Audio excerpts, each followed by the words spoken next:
Two strangers, huddled in a tent they had constructed, sit in one of the world's most inhospitable wildernesses. Both are nearly dead from the cold. Despite building a makeshift shelter and bravely braving a snowstorm, they feel the constant threat of the relentless wind. Unaware that they are kilometers from any settlement, the media reports their chances of survival as slim. A plane flies overhead for the first time as the storm passes. However, her optimism fades as the plane disappears into the horizon. Desperate, she implores, "Please return in the name of God." She is fully aware of the impending death she faces. The story begins in the early 1960s, an era defined by vibrant youth culture and hedonism. The counterculture movement, known as the Beats, inspired many young Americans to travel the length of the United States, following the path laid out in Jack Kerouac's novel, On the Road. Helen Klaben, a young Jewish woman from New York City, was no exception. She longed for the same freedom and excitement. At 20, she saw a newspaper ad asking if anyone was interested in driving to Fairbanks, Alaska, to share the cost of gas. After responding, she set off on a journey with a stranger. Once in Alaska, she realized she didn't know where she was going next, but she wanted adventure. Maybe India, maybe Hong Kong. Her ultimate goal was San Francisco, a city on the brink of cultural revolution. In early 1963, Klaben crossed paths with Ralph Flores, a 41-year-old Mexican-American amateur pilot. Flores, too, was eager to leave Alaska and return to California, where he worked as an airplane mechanic. The two agreed to share the cost of the flight. Their first stop was Whitehorse, the capital of the Yukon Territory. From there, they headed to Fort St. John in British Columbia, braving the bitter cold of winter. For 3 days, their plane couldn't take off because of a blizzard. The harsh terrain and weather made the small, single-engine aircraft ill-equipped for such conditions.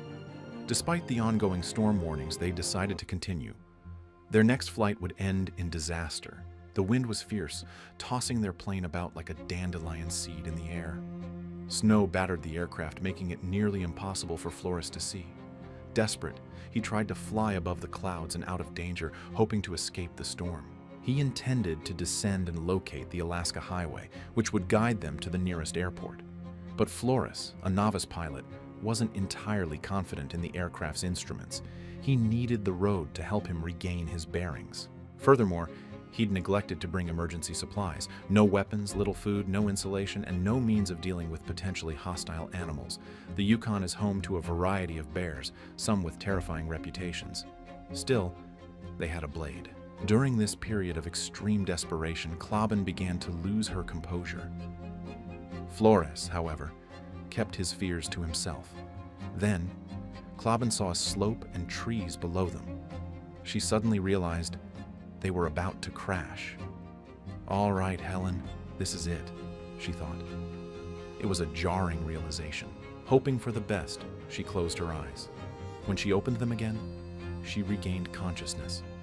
Near the border between Yukon and British Columbia, the plane had crashed on a mountainside. Klaben had fractured her arm. Flores suffered rib fractures and a cracked jaw. All that surrounded them were snow-covered mountains and trees. Temperatures could drop to as low as minus 45 degrees Celsius, minus 49 degrees Fahrenheit, making even the simplest outdoor tasks nearly impossible. To escape the freezing cold, they huddled together by the wreckage of the plane.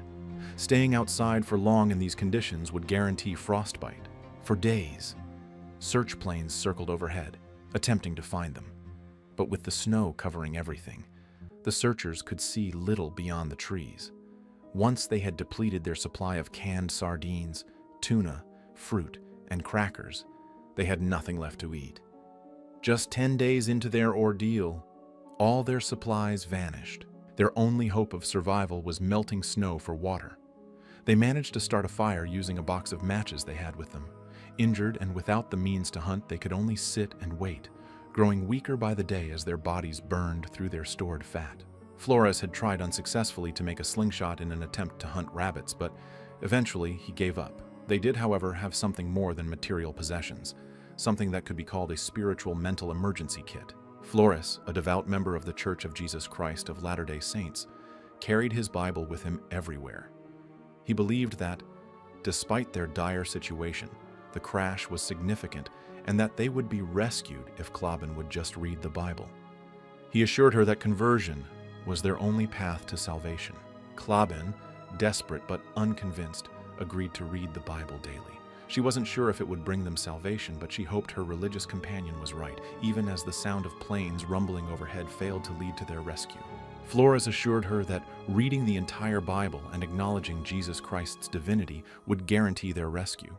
But in the vast emptiness of the wilderness, there wasn't much to read, and Klaben didn't believe him. Days turned to weeks, and their situation grew more dire. To their surprise, they discovered toothpaste, something they hadn't expected to be so welcome.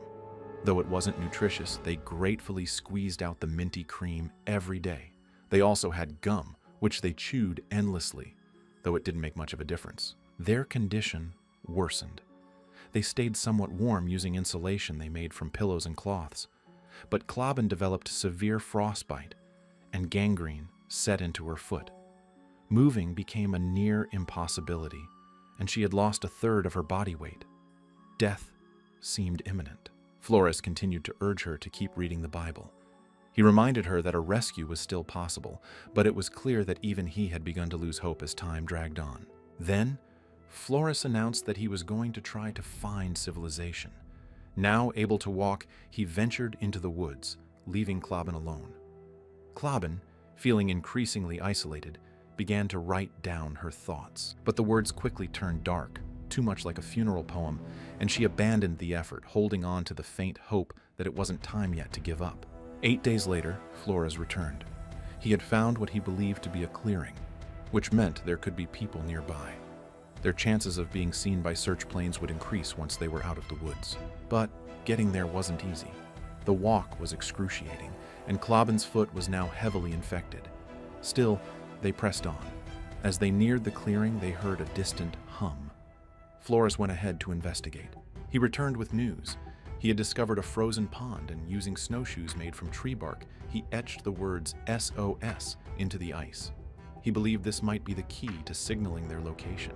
Flores promised Klaben he would return with a mirror to help signal any passing planes. Though she hated the idea of being left alone, she reluctantly agreed that it was their only option at this point. Had all hope been lost?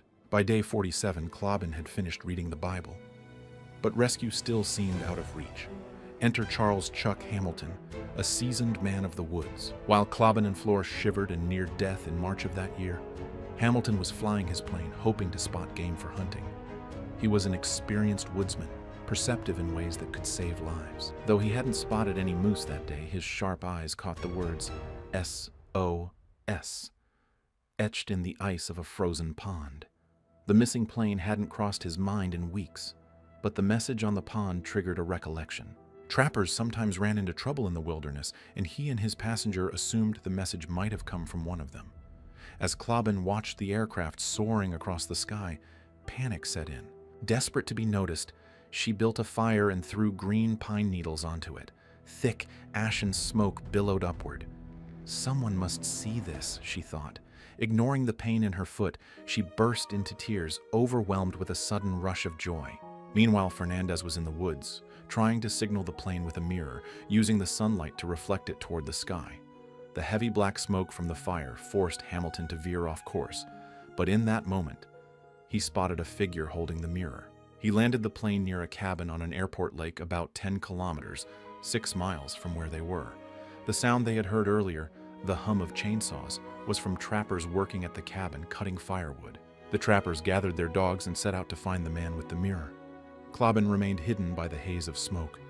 Hamilton, determined to continue the search, left the trappers behind and returned to his aerial search. By the time he circled back, the fire had died down, and he could barely make out the shape of a tent where it had once been. On the radio, Hamilton called out, "I believe I found the lost people." That night, Hamilton returned to his house, waiting for news from the trappers. The media kept calling him, but he couldn't sleep, thinking about the people lost in the wilderness. He wondered how many survivors there truly were. Based on what he'd seen, it seemed the woman was the one who had started the fire. While the trappers eventually found Flores that night, Klaben spent the night alone in the shelter.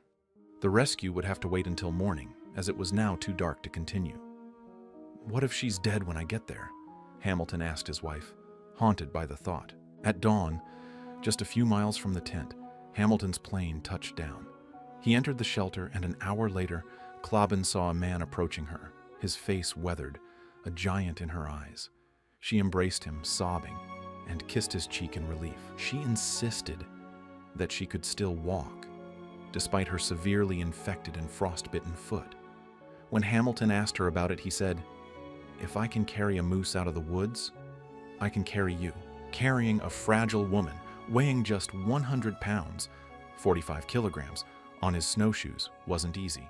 It took time, but Hamilton persevered.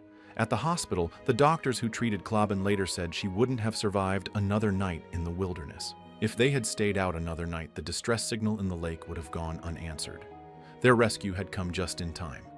"Hey, I'm alive," Klaben shouted to reporters once she was healthy enough to speak. Aside from a couple of missing toes, she was fine. Soon after, Klaben returned to Brooklyn, while Flores went back to California to reunite with his family. Though she had initially been reluctant to convert to Mormonism, she later said the experience had deepened her spirituality. She reflected on the ordeal as an important part of her journey of self-discovery. "Most people expect they wouldn't be able to cope with a crisis," she said in an interview. "It was a great experience to find out that I could."